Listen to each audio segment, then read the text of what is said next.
وقت مصیبت مصیبت میں سے بیمار تو بچا اس کے جو کسبت کمائی کی ہے کہ تمہارے ہاتھوں میں وَيَعْفُو عَنْ كَثِيرٍ اور درگزر کر دیتا ہے وہ بہت ساری سے.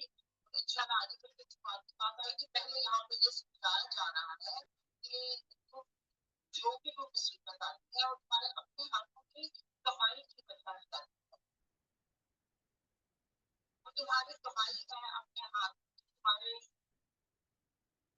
کی وجہ سے تمہیں یہ مصیبت پہنچتی ہے جو بھی وہ مصیبت پہنچتی ہے جو بھی تکلیف آتا ہے وہ دراصل انسان کے اللہ تعالیٰ ہمارے اپنے ہاتھوں کی کمائی کی وجہ سے آتا ہے.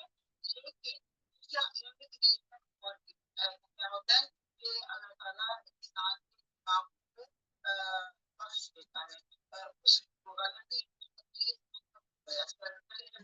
فرماتے ہیں کہ صلی اللہ علیہ وسلم نے فرمایا کہ کسی کو ایک کانٹا بھی چبھتا ہے تو وہ اس کے گناہوں کو بخشوانے کا ذریعہ بن جاتا ہے.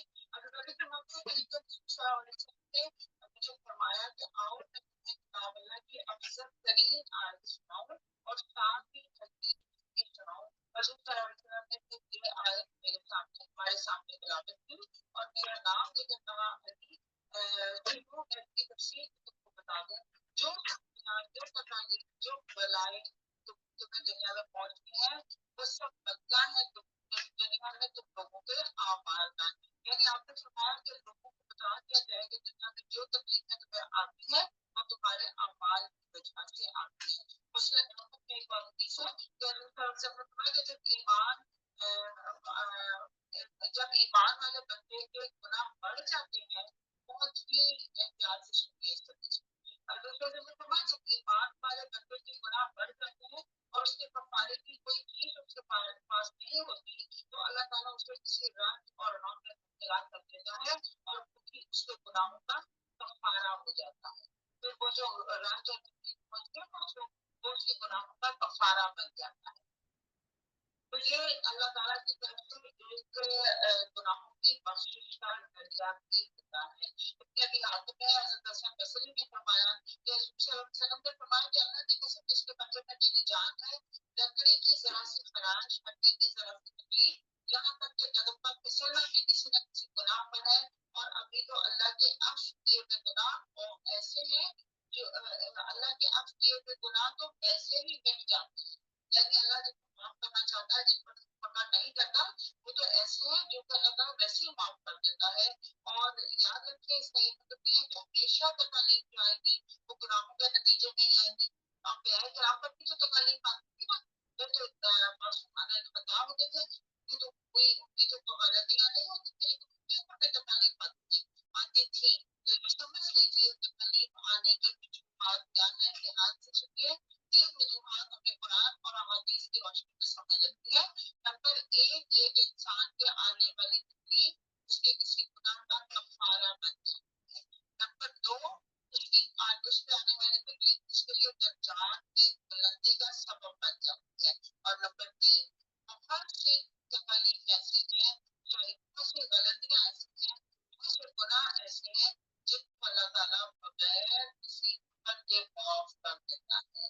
تو اگر اللہ تعالیٰ کے کیے کی بدولت لوگوں کو پکڑنے لگ جائے تو زمین پر کوئی جاندار باقی نہ رہے. اس کو کہ کوئی جاندار باقی نہ رہے اگر اللہ پکڑنا شروع کر دے تو اللہ تعالیٰ ہماری غلطیوں میں معاف بھی کر دیتا ہے. یہ اللہ بہت ساری غلطیوں پر تو اللہ معاف ہی کر دیتا ہے. اور انشاءاللہ آگے چل کے میں اس کے اور بات کروں گی. صغیرہ گناہ تو بہت سارے ایسے ہیں جو کہ اللہ تعالیٰ بغیر پکڑ کے معاف کر دیتا ہے. اللہ تعالیٰ ہم سب پر رحیم ہے. اللہ ہمیشہ ہمیں اپنی رحمتوں کے سائے میں رکھے. آیت نمبر 31 ہے وما انتم بمعجزین فی الارض اور نہیں تم عاجز کرنے والے فی الارض زمین میں اور تم زمین میں عاجز کرنے والے نہیں ہو. تم بھاگ کر کہیں نہیں جا سکتے. تمہارے لیے زمین میں اللہ کو تم اللہ سے چھپ کے اللہ سے بھاگ کے کہیں جا نہیں سکتے. وما لکم اور نہیں ہے تمہارے لیے من اللہ اللہ کے سوا میں ولی کوئی دوست بلا نصیر اور نہ کوئی مددگار. تمہارے لیے اللہ کے علاوہ کوئی دوست کوئی مددگار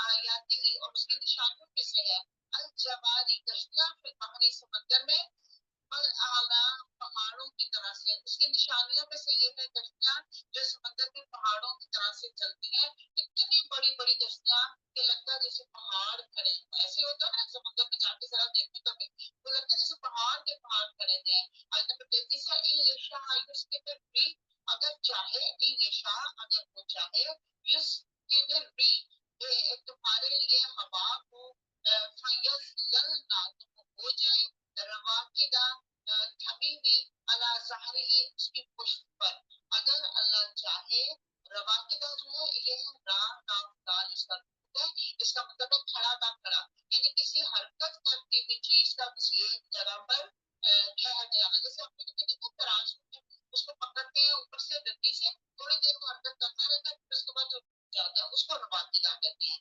ठहरी हुई चीज का ठहरना नहीं बल्कि हरकत करने वाली चीज का किसी जगह रुक जाना कि जैसे सूरज जो चल रहा है उसका रुक जाना जो चलने वाली चीज है उसका रुकना जो है और किसी सहारे के बगैर किसी मतलब उसको पकड़ना ना पड़े उसको हाथ से पकड़ के ना रोका जाए बल्कि वो हिलते हिलते हिलते हिलते एक टाइम आता है कि वो खुद ही रुक जाता है इसको दरअसल रोमांटिका कहते हैं तो हमारा अगर वो चाहे हवाओं को तो वो रोक दे उनको उसकी पुष्ट पर इन ना बेशक भी तालिका इसमें आयातिन अलबत्ता निशानियां है लेकिन हर एक सब्बार है सब्र करने वाले के लिए शुक्र सब्र शुक्र करने वालों के लिए अगर अल्लाह चाहे तो हवा को साकिन कर दे हमारा ये कश्तियां समंदर के ऊपर चलती चलती चलती या एकदम खड़ी हो जाए और खड़ी की खड़ी रह जाए अब पता है आपको हवा चलने की वजह से ये पानी कश्तियां जो चलती हैं और जिसमें अल्लाह हमारा बंदा बड़ी निशानियां हैं कि इसके लिए बहुत सब्र करने वाले बहुत शुक्र करने वाले के लिए सब बात जो है बहुत सब्र करने वाला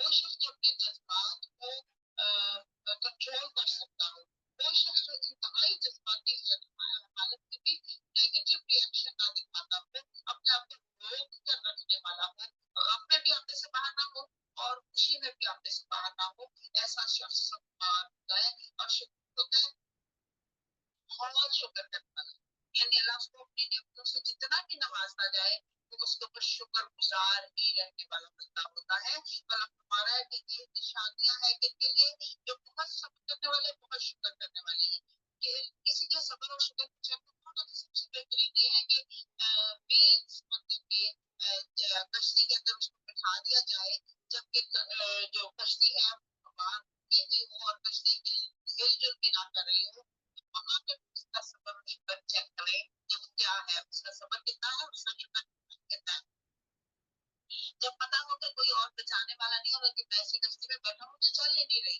तो ये जिंदगी में समंदर में नहीं तो जिंदगी में बहुत मौके हमारे आते हैं जब हमारे सबर और शुक्र का इम्तिहान हो जाता है तो मैंने और आपने सबर और शुक्र का दामन कभी भी नहीं छोड़ना याद रखिए इसलिए ये याद इसका हमारा यकीन इस चीज पर होना चाहिए कि जितनी भी मुश्किल होगी अल्लाह हमें उससे निकाल देगा अगर हम सबर करने वाले होंगे और जितनी भी परेशानियां होंगी अगर शुक्रगुजारी करते रहेंगे तो अल्लाह हमसे निकालने वाला होगा तो सब्बार शुक्र इज्जत पैदा करनी है अल्लाह मजाल और जो बेखुदा अल्लाह हमारे और ये बीती होना और अगर या फिर हालात कर दे तुमको बीमार बवजह उसके जो कसब उन्होंने कमाई की और यार ना उनको हलाक करते हैं दिमाग बवजह उसके जो कसब उन्होंने कमाई की वह याकूब और माफ कर देता है कभी बहुत सारी चीजों को अल्लाह ताला अगर चाहे उनके गुनाहों की वजह से उनको पकड़ ले और उनको हलाक कर दे लेकिन अल्लाह तो उनको माफ ही कर देता है बहुत सारे गुनाहों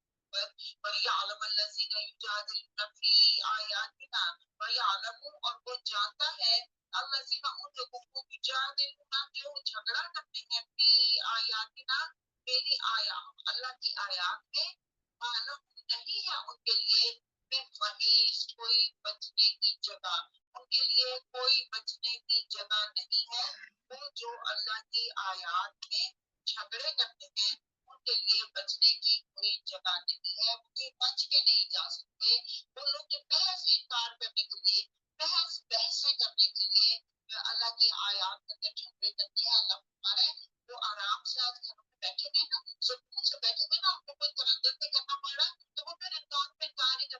چلے جا رہے ہیں، وہ مانتے ہی نہیں ہیں. تو اللہ فرمانا ہے ایسے اللہ جب اپنی پکڑ کرے گا تو ایسے بچنے کے لیے کوئی جگہ نہیں. بس جو کو دیے گئے تو کسی چیز میں سے الحیات دنیا، تو دنیا کی زندگی کا سامان ہے. یہ تو دنیا کی زندگی میں جو کچھ میں دیا گیا ہے یہ دنیا کی زندگی کا سامان ہے. وہاں اور جو اللہ کے پاس ہے خیر بہتر ہے. باقی نہیں مانا ہے للذین کے لیے آمن جو ایمان ہے اور اپنے رب کے اوپر یہ توکل کرتے ہیں. اب یہ شروع ہو گئے امور جن کو ازمون کو کہا گیا مشکل کام جو کہ دراصل ایک امت مسلمہ کے اندر اللہ تعالیٰ پیدا کرنا چاہتا ہے. اللہ کی قسم ہے کہ جو اس منزل پر جا رہے ہیں مسافر تو جہاد کو سچ کرنا پڑے گا، اپنی سوچ کو درست کرنا پڑے گا. دنیا کی زندگی ان کو بہت نیچ بہت کم تک نظر آئے گی اور آخرت کی منزل بہت بڑی نظر آئے گی اور ان کے دل کے اندر دنیا کی محبت بلکہ آخرت کی محبت پیدا ہوگی. وہ دنیا کے تعلق بلکہ آخرت کے تعلق کے وہی لوگ اقامت دین کے کام کے سلسلے میں جد و جہد کر سکتے ہیں. تو یہ سب سے پہلا بس جو اقامت دین کے لیے ہمیں پیدا کرنا ہے اپنے اندر وہ یہ ہے کہ دنیا سے بے رغبتی کر کے آخرت کو اپنا مقصود اور مطلوب بنانا ہے. اور آخر آج کے آخری اس میں لگ رہا ہمارا اللہ رکھتے ہیں کہ توکل اور وہ ہر حال ہر کیسے سے اپنے رب کے پر توکل کرتے ہیں. یاد رکھیے دنیا میں دنیا کی زندگی کا جو بھی سامان ملاتے ہیں نا وہ زیادہ سے زیادہ بھی مل جائے تو محض چند دن کے لیے وہ بہت تھوڑا ہے. دولت کا ڈھیر بھی ہونا، خزانوں کے خزانے بھی ہونا دنیا ہے محض چند غذا ہے اور جو اللہ کے پاس ہے وہ باقی رہنے والے ہیں. تو جو بھی نعمت ملے نا قانون کا خزانہ بھی مل جائے چلے فرض کر لیں تو یاد رکھیے ختم ہو جانے والا ضائع ہو جانے والا ہے. لیکن لوگوں کے لیے نہیں جو اللہ پر بھروسہ کرتے ہیں، جو اللہ پر توکل کرتے ہیں. اور یاد رکھیے توکل بغیر ایمان کے نہیں آتا. جو لوگ ایمان والے ہوتے ہیں انہیں کو توکل کی نعمت ملتی ہے. اور وہ جو کوئی تکبر کرتا ہے اور اپنی چیزوں پہ اکڑ کرتا ہے، اپنی نعمتوں کے اوپر اکڑ کرتا ہے، وہ پھر توکل نہیں کر سکتا. اور جو توکل نہیں کر سکتا اس کے اندر پھر اللہ کے لیے ایمان کی صرف اس کے اندر پیدا نہیں ہو سکتی.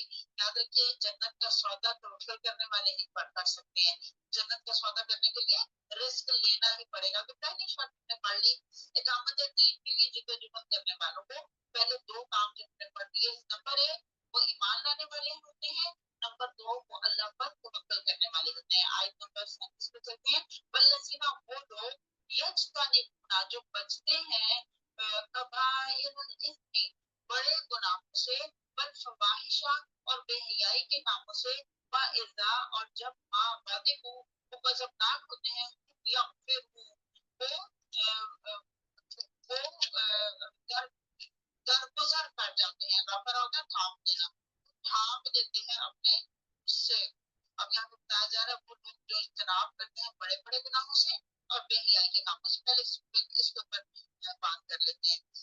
یہ وہ لوگ جو اقامت دین کا کام کرنے کی کوشش کریں گے وہ لوگ ہوتے ہیں جو سب سے پہلے اپنے نفس کو کنٹرول کرنے والے ہوتے ہیں. وہ لوگ ہوتے ہیں جو اپنے نفس کو نجاستوں سے بچا کے رکھنے والے ہوتے ہیں. یہ ہم سورہ نساء کے اندر پڑھ چکے ہیں. ابھی ہم منڈے ٹیوزڈے کی کلاس ہو رہی ہے اس میں ہم نے ابھی پڑھا ہے کچھ ہی ایک دو دن پہلے ایک دو کلاسز پہلے ہی پڑھا کہ تجتنبوا کبائر ما تنهون عنه نكفر عنكم سیئاتکم وندخلکم مدخلا کریما.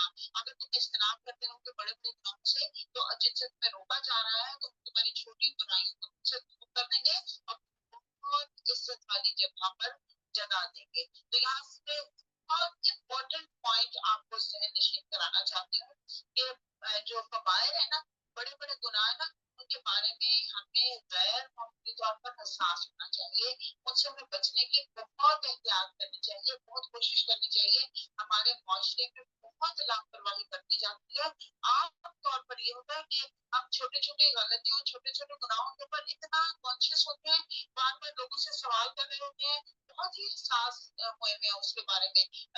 مفتی صاحبان کے پاس جا رہے ہوتے ہیں اور بڑے بڑے گناہوں کو ہضم کر رہے ہوتے ہیں. وہ حضرت عیسیٰ علیہ السلام کا قول اس میں آتا ہے نا انجیل کے اندر کہ تم لوگ مچھر چھانتے اور اونٹ نکل جاتے ہو. پہلے میں آپ کو یہ ذکر کر چکی ہوں. یہ بالکل یہی طریقہ ہمارا بن چکا ہے کہ ہم چھوٹی چھوٹی جو چیزیں ان کے اوپر بہت کانشیس ہوتے ہیں, ان کو درست کرنے کی بڑی کوششیں کر رہے ہوتے ہیں, اور بڑے بڑے قبائل جو ہیں ان کو ہم ہضم کرتے جا رہے ہوتے ہیں. ان کے اوپر ہم غور ہی نہیں کر رہے ہوتے کہ ہم سے کیا بڑی بڑی غلطیاں ہو رہی ہیں. حالانکہ چھوٹے گناہوں کے بارے میں قرآن کی آیت سورہ میں آتی ہے کہ ان کا حسنات یذہبن السیئات, جو برائیاں ہیں ان کو اچھائیاں نگل جاتی ہیں, اچھائیاں کھا لیتی ہیں برائیوں کو. کون سی برائیوں کو؟ چھوٹے چھوٹے گناہوں کو.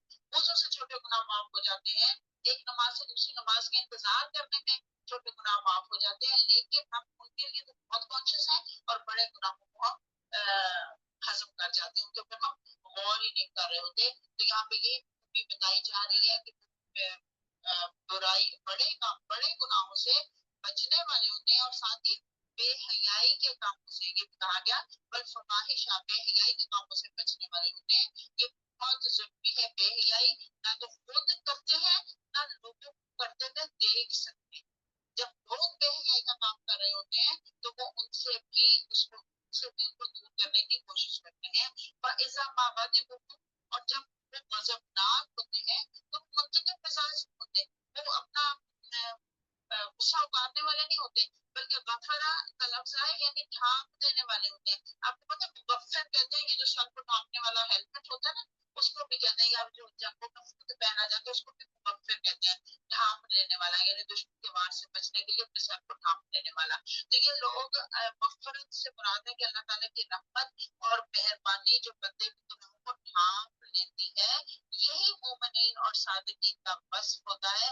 غصہ کا اظہار کرنے کی بجائے غصے کو پی جانے والے ہوتے ہیں, اور غصے میں انتقام میں بہت انتہائی اقدام نہیں کرنے والے ہوتے ہیں. سورہ آل عمران میں پڑھ چکے ہیں والکاظمین الغیظ والعافین عن الناس, غصے کو پی جانے والے لوگوں کے لیے بھلائیاں کرنے والے, لوگوں کو معاف کر دینے والے لوگ ہوتے ہیں. تو غصے اور جو انتقام کی جو کیفیت ہے نا, وہ انسان کے سارے راز کھول دیتی ہے کہ وہ اس میں کیا کرتا ہے, کیا وہ غصے کو پی جانے والا ہے. تو جو دین اسلام کو سربلند کرنے کی کوشش کرنے والے لوگ ہیں وہ یقیناً اللہ تعالیٰ ہمارے اپنی ذات کے لیے بدلہ نہیں لیتے, اللہ کی غربتوں کو پامال نہیں ہونے دیتے, لیکن اپنی ذات کے لیے وہ کبھی بھی مزاج نہیں ہوتے, بلکہ ان کی ذات پر جب بھی کوئی چوٹ پڑتی ہے معاف کر دینے والے ہوتے. آگے چل کے اس میں پھر بات کروں گی.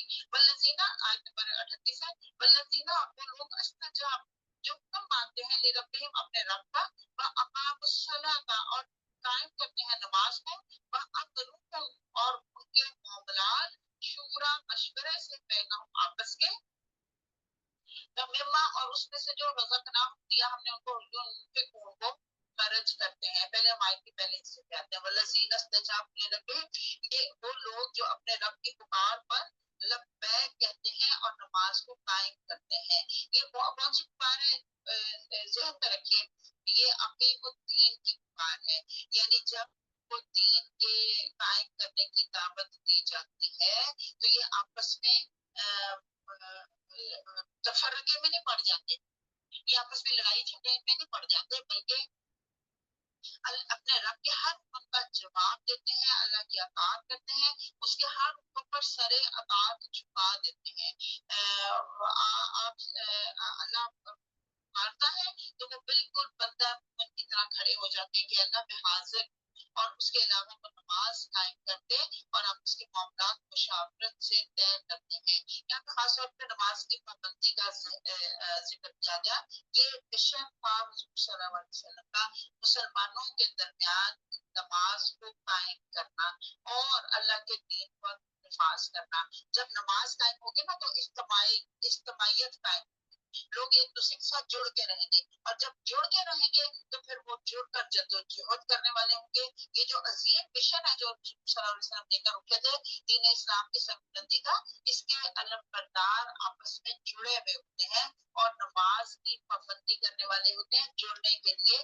वह अमरुहुम शूरा बैनहुम, और उनके काम आपस में मशवरे से होते हैं। मशवरे का ताल्लुक याद रखिए उन कामों से होता है जो कि जिसमें लोगों की इन्वॉल्वमेंट होती है, जिसमें बहुत सारे लोग इज्तिमाई उमूर में गोया के इज्तिमाई उमूर में मशवरों की जरूरत होती है। इंसाफ का तकाजा ये है कि जितने लोगों का उसमें इंटरेस्ट हो सबको शरीके मशवरा किया जाए। इस सबसे इंफरादी राय ली जा सकती है और ये भी हो सकता है कि एक नुमाइंदा मुकर्रर कर दिया जाए जो सबकी तरफ से एक मशवरा देने वाले, जैसे पार्लियामेंट है हमारी उसमें हमारे नुमाइंदे हैं ना, वैसे तो जो नुमाइंदे हैं वो जिसके नुमाइंदे हैं हम सबको पता है, लेकिन असल तरीका यही है। लेकिन बहरहाल उसमें जो बेईमानियां होती हैं वो एक अलग टॉपिक है, उसमें हम इस वक्त बात नहीं कर रहे हैं। तो बहरहाल जो एक शख्स जो कमांडर है जो लीडर है वो अपनी मर्जी से नहीं काम चलाता, अपने आप को अक्लेकुल नहीं समझता। अगर इंसान कोई ऐसा कर रहा हो तो दरअसल तकब्बुर का शिकार होता है और वो दूसरों को नहीं समझता है। तो यहाँ पे जो ये जो ईमान की सिफात है उसके मुनाफी है ये बात कि किसी से किसी को ये इख्तियार दे दिया जाए कि वो सिर्फ अपनी मर्जी से सारे काम करता रहे और वो उसको ना मशवरा देने वाला हो ना वो किसी से मशवरा लेने वाला हो। हम देखते हैं कि पहले तो ये देखते हैं कि हजूर सल्लल्लाहु अलैहि वसल्लम देखते हैं कि मशवरा को बहुत ज्यादा अहमियत देते थे। बाज़ दफा ऐसा भी हुआ कि हजूर सल्लल्लाहु अलैहि वसल्लम ने अपनी राय पर सहाबा की राय को तरजीह देते हुए फैसला फरमाया। पहले गज़वा बदर की बात कर लेते हैं। गज़वा बदर के वक्त हजूर सल्लल्लाहु अलैहि वसल्लम ने जहाँ पे कैंप लगवाया था सहाबा किराम ने बाद में मशवरा दिया कि इसकी बजाय वो जगह फलां जगह ज्यादा मौसम है तो आपने वहां से कैंप बढ़वा के दूसरी जगह पे कैंप लगवा दिया था। ज्यादा सहाबा किराम की ये राय थी इसलिए। फिर हम देखते हैं गज़वा उहद के मौके पे आपका ख्याल था शहर के अंदर बैठ के लड़ा जाए, लेकिन साहबों ने मशवरा किया बाहर जाके लड़ना चाहिए तो आपने उनकी राय को मुकद्दम रखा। तो ये लीडर की मर्जी है, वो उस राय को मुकद्दम रखी है ना, लेकिन मशवरा जरूर लेना चाहिए। जो मशवरा दिया जा रहा हो उसके साथ ही मशवरा दिया करें और मशवरा देने वाले की भी कुछ जिम्मेदारियां होती हैं। मशवरा देने वाले को पूरी अमानतदारी से मशवरा देना चाहिए। हजूर सल्लल्लाहु अलैहि वसल्लम ने जिससे मशवरा लिया जाए वो ईमानदार होना चाहिए, अपने मफादात के तहफ़्फ़ुज़ का ख्याल करने वाला ना हो जो सही मशवरा ना दे सके।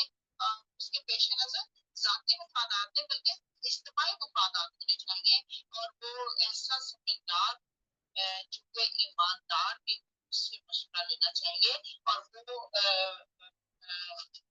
जो मामलात है उनके बारे में उसको माहिर भी होना चाहिए, उसको पता होना चाहिए। जज्बात से ऊपर उठकर मशवरे देने चाहिए उसको, और उसको जबरदस्ती नहीं करनी चाहिए कि मेरे मशवरा मैंने दिया तो इसके ऊपर जरूर ही अमल लिया जाए। हजूर सल्लल्लाहु अलैहि वसल्लम ने फरमाया हदीस मुबारक है कि मशवरा लिया करो और बेहतर फैसला किया करो और फिर तवक्कुल अल्लाह किया करो। तो दरअसल इस्लाम जिस इज्तिमाइयत का दर्ज दे रहा है ना, अभी हमने पढ़ा पहले नमाज की, वो भी इज्तिमाइयत के लिए है। फिर उसके अलावा ज़कात का लेन देन आप देखिए वो भी इज्तिमाइयत के लिए होता है। तो ये मशवरा भी इज्तिमाइयत के लिए है कि मशवरा लिया जाए। एक और मशवरा भी होता है जो इस्तिखारा होता है, वो भी दरअसल अल्लाह से मशवरा करना है। हजूर सल्लल्लाहु अलैहि वसल्लम का तरीका था, आप फजर की नमाज के बाद सहाबा किराम से मशवरा किया करते थे और असर के बाद आप अज़वाज मुतहहरात से मशवरा किया करते थे। बाज़ औक़ात मशवरा लेने से इंसान की जो हिम्मत है ना वो बन जाती है। दूसरों के मशवरों से इंसान की कमरे हिम्मत जो है वो कस लेता है वो, और ये जरूरी नहीं है उसके मुताबिक अमल करे। मैं पहले भी कह चुका हूँ ऑपोजिट पे अमल कर सकता है, लेकिन मशवरा जरूर लेना चाहिए। सूरह असर में भी हम पढ़ते हैं ना कि एक दूसरे को हक की सब्र की तलकीन करते हैं, तो ये भी दरअसल एक मशवरा है। मशवरा ना करने वाले में पहले मिसाल कर चुके हैं डिक्टेटर्स होते हैं। तो हमें सबको मुसलमानों को एक दूसरे से छोटी छोटी चीजों में भी मशवरा करना चाहिए और अपने पास नजर ना होती उनके ऊपर, और जो कुछ हमने उन्हें दिया उसमें से वो खर्च करते हैं।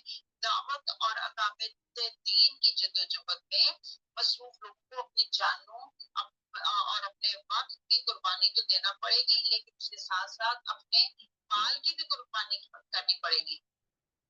चुनाचे ये सुनने के बाद या कि इंफाक फी सबीलिल्लाह करने वाले होते हैं।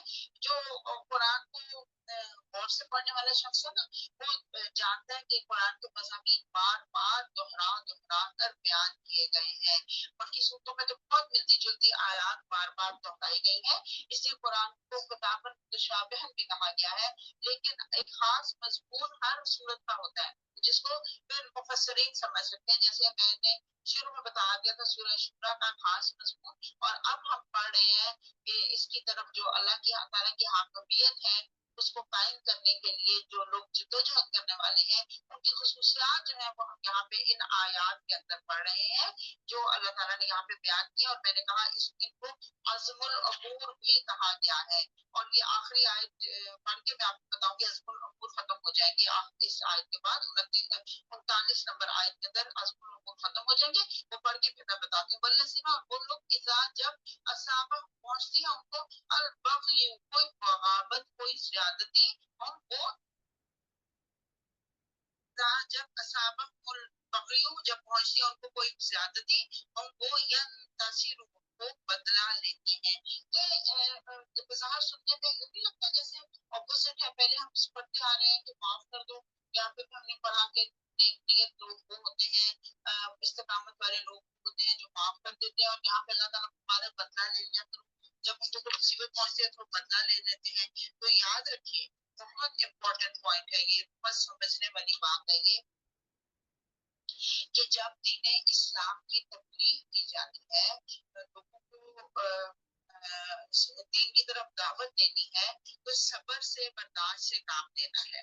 लेकिन जब एक इस्लामी हुकूमत कायम हो जाएगी और किताल का मरहले में दाखिल हो जाएगी, जैसे कि ग़ज़वा बदर में हुआ, तो ये नहीं करना कि खामोशी से उसको माफ करते जाओ, जो तलवार उठाए उसको माफ करते जाओ, नहीं, बल्कि वहां पे उनको बदला लेना है, उनके जो वो काम कर रहे हो, आपके साथ ज्यादती कर रहे हो, उनका बदला लेना है, यहाँ तक के फैसला तक जंग को पहुंचा देना है। ये हम देखते हैं ना कि जंग बदर में जो कैदी पकड़े गए थे उनको दुनिया पर रिहा किए जाने का जो फैसला किया गया था, उसमें सूरह अनफाल में नापसंदीदगी का इजहार किया गया था, क्योंकि हज़रत उमर ने कहा था कि सबको कत्ल कर दिया जाए, बल्कि आप यहाँ तक कहा था कि हर मुसलमान अपने रिश्तेदार या अजीज कैदी को खुद अपने हाथ से कत्ल करें। तो फलबाज मुफस्सिरीन की राय ये है कि ये आयत जो सूरह अनफाल की आयत 67 और 68 है, वो उसमें जो नापसंदीदगी का इजहार किया गया, हज़रत उमर की राय की ताकीद में नाज़िल की गई थी। तो यहाँ पे ये बताया जा रहा है कि माफ करने का मामला तो देखते हैं ना कि हुज़ूर सल्लल्लाहु अलैहि वसल्लम ने अपनी जाती जिंदगी में जो भी दुश्मन थे उनको अपने आप से माफ कर दिया। मतलब मक्का के मौके पर देखते हैं आपने सबको माफ कर दिया। फिर उसके बाद हम देखते हैं आपको वो जो लबीब बिन नासिर जिसने आपके ऊपर वो किया था, यहूदी जादू किया था ना उसने आप पर, उसको भी आपने माफ कर दिया। फिर यहूदी औरत जिसने आपको खाने में जहर मिला कर दिया था, उसको भी माफ कर दिया था। अपनी जात के लिए आपने कभी इंतकाम नहीं लिया था। और लेकिन ये कि जो इस्लाम की अजीमत के जो इस्लाम के सरबुलंदी के काम थे, उनके अंदर आपने बदला लिया, पूरा पूरा जंगे हुई, गज़वात हुए। हज़रत अली रज़ी अल्लाह तआला अन्हु का कौल है कि खामोशी की वजह से जो खराबी पैदा होती है उसका तदारुक आसान है, लेकिन खामोशी की वजह से जो खराबी पैदा होती है उसका तदारुक मुश्किल है। तो मतलब इसका ये है कि गुस्सा जो है आए अगर, तो उसके ऊपर भी कंट्रोल करना है। उसका ये मतलब नहीं है, हज़रत अली का आप देखते हैं कि दुश्मन का वो लेने के लिए दुश्मन से जब मुकाबला हुआ तो उसके गर्दन के ऊपर चढ़ बैठे थे, और तलवार चलाने के लिए हाथ उठा लिया था, तो उसने आपके किया तो फौरन उसके ऊपर से उतर आए। उसको हैरान था, उसने कहा ये क्यों किया? आपने कहा पहले मैं तुम्हें इस्लाम के दुश्मन की हैसियत से कत्ल करने लगा था, लेकिन जब तुमने थूक दिया तो ये मेरी जाती दुश्मनी में बदल गया, इसलिए मैं ऊपर से उतर आया। तो ये बहुत एहतियात की जरूरत है इस मामले में। बुराई का बदला वैसी ही बुराई होती है जैसा कि कोई आपके साथ काम करे। लेकिन यहाँ पे मैं जरा रुक के आपको ये बताना चाहती हूँ कि जो हमने पढ़ा, ये सूरह शूरा में जो हम पढ़ रहे हैं, अकामत दीन के लिए जो काम करने वाले लोग होंगे, जो लोग दीन की सरबुलंदी के लिए काम करने वाले होंगे, उनके अंदर ये 10 खसूसियात होनी चाहिए। ये 10 खसूसियात आयत नंबर 36 से शुरू पे आयत नंबर 39 तक आई है। नंबर 1 आया है, अब्दुल लजीना आमन, ईमान लाने वाले, ये तो हाँ, तवक्कुल करने वाले। नंबर 3 है यज्तनिबुल कबाइरल इस्मी, जो बड़े-बड़े गुनाहों से बचने वाले। नंबर 4 है वल फाहिशा भी इसके अंदर शामिल हो जाता है। बड़े-बड़े गुनाहों से और बुराई से बचने वाले जो है ये नंबर 3 है। नंबर 4 है अपने गुस्से पर यग़फरूना, दरगुज़र कर जाने वाले। नंबर 5 है अस्तजाबु लिरब्बिहिम, अपने रब के हुक्म पर फौरन लब्बैक कह जाने वाले। नंबर 6 है अकामुस्सलात, नमाज को कायम करने वाले। फिर है वअमरुशूरहुम बैनहुम, आपस के मामलात में मशावरत करने वाले हैं। फिर है वमा रज़क़नाहुम युनफिकून, जो अल्लाह ने माल दिया उसमें से खर्च करने वाले हैं। हम यंतसिरun, वो लोग बदला लेने वाले होते हैं, यानी दीन की सरबुलंदी के लिए बदला लेने वाले होते हैं। आयत 40 में चलते हैं। वजज़ाउ सय्यिअतिन सय्यिअतुन मिस्लुहा, वजज़ाउ बदला है सय्यिअतिन बुराई का, सय्यिअत बुराई ही मिस्लुहा उसी की मानद। फमन, तो जो कोई अफ़ा माफ कर दे, दरगुजर कर दे, व अस्लहा और इस्लाह कर दे, फअजरुहु अलल्लाहि, तो उसका अजर अल्लाह के ऊपर है। इन्नहु, बेशक वो ला नहीं युहिब्बु ज़ालिमीन, मोहब्बत करता जुल्म करने वालों से। तो यहाँ पे बता दिया गया कि अगर बदला लेना हो तो उतना ही जितनी की बुराई की गई हो उसी की मानद बदला लिया जा सकता है। लेकिन जो कोई माफ कर दे और इस्लाह कर ले, और इस्लाह का काम कौन कर सकता है? वही जो अपने गुस्से को कंट्रोल करने वाला हो। जब मैं शुरू में पाया जो सब्बार हो, बदला लेने में अगर जरा भी ज्यादती हो गई तो इस्लाम इंसान जो है वो मजलूम की सिर्फ से निकलकर जालिमों की सिर्फ में शामिल हो जाएगा। और अल्लाह ताला यहाँ पे बताया ये जा रहा है जालिमों को बिल्कुल पसंद नहीं करता। अब ये बात जो पहले भी मैंने की कि ये अहकामात में तजाद नहीं है, कॉन्ट्रास्ट नहीं है। अल्लाह ताला शुरू में जब मक्की दौर था उस वक्त अपने हाथों को रोके रखने का हुक्म था, सूरह निसा में हम पढ़ चुके हैं।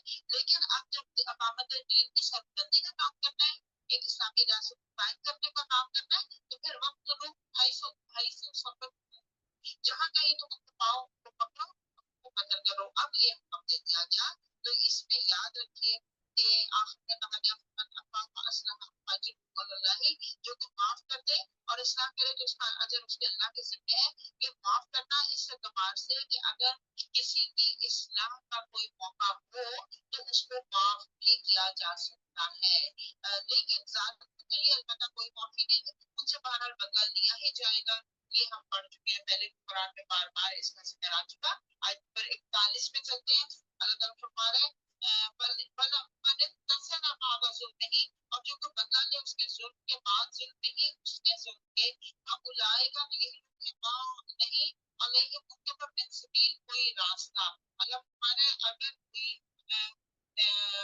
बदला ले इसके बाद जो उसको जुल्म किया गया तो उन लोगों पर कोई इल्जाम नहीं है। ये सूरह निसा में भी हम पढ़ चुके हैं कि अल्लाह को पसंद नहीं कि कोई शख्स बुरी बात बुलंद आवाज से कहे मगर मजलूम इससे मुस्तस्ना है। शुरू होता है ना छठा पारा से ला युहिब्बुल्लाहुल जहरा बिस्सू।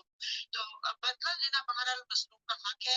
अगर वो अपने होने वाली ज्यादती जो है उसका बदला ही लेना चाहता है तो उसे माफ करने पर मजबूर नहीं किया जा सकता। हम देखते हैं कि हजूर सल्लल्लाहु अलैहि वसल्लम ने मक्की दौर में, पिछली आयत में भी मैं ये रेफरेंस दे चुकी हूँ, मक्की दौर में आपने हाथों को रोक के रखने का हुक्म दिया था। लेकिन जब मदीना में आ गए तो यहाँ पे हाथ बांधे रखने की कोई जरूरत नहीं थी, कोई हाजत नहीं थी। अगर हाथ बांधे रखते तो दुश्मन से मुकाबला नहीं किया जा सकता था। तो अब बताया गया कि अब तुम्हारी ट्रेनिंग हो गई है। और जैसे रामा इकबाल का बड़ा खूबसूरत शेर है, डाला है बुलबुले शौरीदा तेरा खाम अभी, तेरे अंदर जो जोश है वो भी कच्चा है कुछ, इस अपने सीने में इसे और जरा था अभी, अब इसको जरा कंट्रोल कर अपने सीने में। जब ये पक्का हो जाएगा, रासिख हो जाएगा, फिर इसको दुनिया के ऊपर जाहिर करना। तो मक्की दौर में हाथ बांधे रखने का हुक्म था। मक्की दौर में हाथ बांधे रखने का हुक्म था। मदनी दौर में हाथ खोलकर दुश्मन का पूरा मुकाबला करने का हुक्म दिया जा रहा है। और फरमाया जा रहा है जिन्होंने जुल्म किया उनसे बदला लो। इन्नमा सबीलु, बेशक जो रास्ता अलल्लज़ीना उन लोगों के यज़लिमून अन्नासा, जो जुल्म करते हैं लोगों पर, वयबगून फिल अर्दी, और वो बगावत करते हैं जमीन में, बगैर हक के, उलाइका, यही वो लोग हैं, लहुम उनके लिए अज़ाब अलीमुन, बहुत दर्दनाक دردناک عذاب ہے. بتایا جا رہا ہے اصل میں الزام تو اوپر ہے جو لوگوں پر ظلم کرتے ہیں اور زمین کے اندر سرکشی کرتے ہیں بغیر کسی حق کے. یہی لوگ ہیں جن کے لیے دردناک عذاب ہے. یعنی عدل اور انصاف کے رشتے میں رکاوٹ وہ لوگ ہیں جو زمین میں سرکشی دکھاتے ہیں, جو اللہ تعالیٰ کی حاکمیت کو تسلیم کرنے کے لیے اپنے آپ کو حاکم سمجھتے ہیں اور لوگوں کے حقوق پر شک مارتے ہیں. تو یہاں پہ دراصل اللہ تعالیٰ کے ہاں جو انسانی معاشرہ ہے اس میں جو عدل و انصاف ہے اس کے بارے میں بہت تکرار کی جا رہی ہے. قرآن پاک میں بار بار اس کی بات کی گئی کہ عدل و انصاف قائم کرو وقوامین بالقسط شہداء اللہ. بار بار قرآن پاک میں اس چیز کا ذکر کیا گیا کہ اللہ کے احکامات پر عمل کرنے والے اور انسان پسند ہو کر زندگی گزارو, اور وہ لوگ جو اللہ کے احکامات پر عمل نہیں کرتے, جو کوئی زمین پر بغاوت کرتے ہیں, اللہ تعالیٰ آپ کے لیے دردناک عذاب ہے. ولمن, اور جو کوئی صبر کرے گا وہاں پر آپ معاف کر دے گا, ان بے کا یہ لمن عزم, البتہ عزم المؤمن ہے. کون سے عزم لوگوں جو پیچھے اپنے 10 پڑھ کی. عزم المؤمن کا مطلب ہے بہت مشکل کام, ایسے حکم جو بہت ایسے کام جو بہت استقامت کے ساتھ, بہت حوصلے کے ساتھ, بہت صبر کے ساتھ جن کو عمل کیا جا سکتا ہے. تو یہاں بتایا جا رہا ہے جو صبر کرے اور معاف کر دے تو یہ واقعی بڑے حکمت کے کام میں سے ایک ہے. یعنی بدلہ لینا اگرچہ مظلوم کا حق ہے, لیکن کسی خاص صورتحال میں اگر صبر سے کام لیتے ہیں اپنا یہ معاف کر دے تو بے شک یہ بڑے حکمت کے کام میں سے ایک کام ہے. تو یہ وہ سیرت اور کردار جو مومن مخلص کے اندر ہونا چاہیے اس کی بات کی جا رہی ہے. جو ہم چاہتے ہیں کہ ہمارے ملک میں اسلامی حکومت قائم ہو, تو یاد رکھیے ہم سب کو انڈیویجولی اپنے اندر یہ صفات پیدا کرنی ہوگی. اگر ہم انفرادی طور پہ اس بات کو اپنے اندر پیدا کر لیں گے تو انشاءاللہ اجتماعی طور پر ایک اسلامی مملکت قائم کرنا ہمارے لیے آسان ہو جائے گا. باقی دعوانا ان الحمدللہ رب العالمین.